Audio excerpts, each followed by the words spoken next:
Wannan shine kifin da leɓen shi yayi kama da leɓen mutum, hatta haƙoran shi suka yi iri ɗaya da na mutum. Da farko da sunan wannan kifin triggerfish, yana ɗaya daga cikin manyan kifi wanda ake samun su a ƙasar ruwa, ba cika samun su a saman ruwa ba, sannan kuma an fi samun su a cikin manyan teku ne. Akwai kalolin wannan kifayen guda 40 kamar yadda masu bincike su bincike, amma ba su tabbatar cewa iyakan su kenan saboda halittar cikin ruwa ne, babu wanda ya san yawan su. To amma ba ku tambaye ni ba cewa wannan kifayen to ana cin su?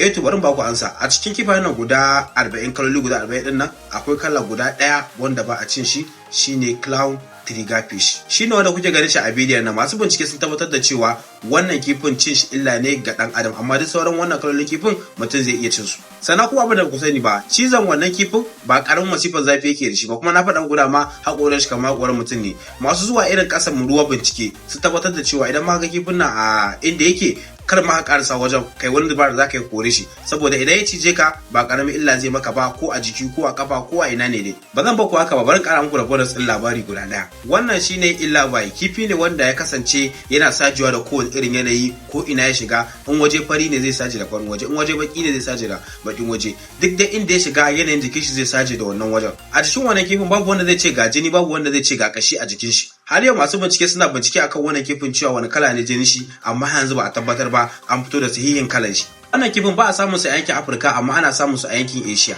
A yanzu kuma ba zai karba ku mamaki shine, kun san cewa ana cin wannan kifin? A kasar Japan ana amfani da wannan kifin wajen yin wasu abinci guda biyu wanda wannan abincin sanannu ne a wannan kasar. Sunan wannan abincin da ake yi da wannan kifin akwai unadon, akwai unajuju. Duka wannan abincin guda biyun nan ba karamin tsada suke da shi ba a kasar Japan.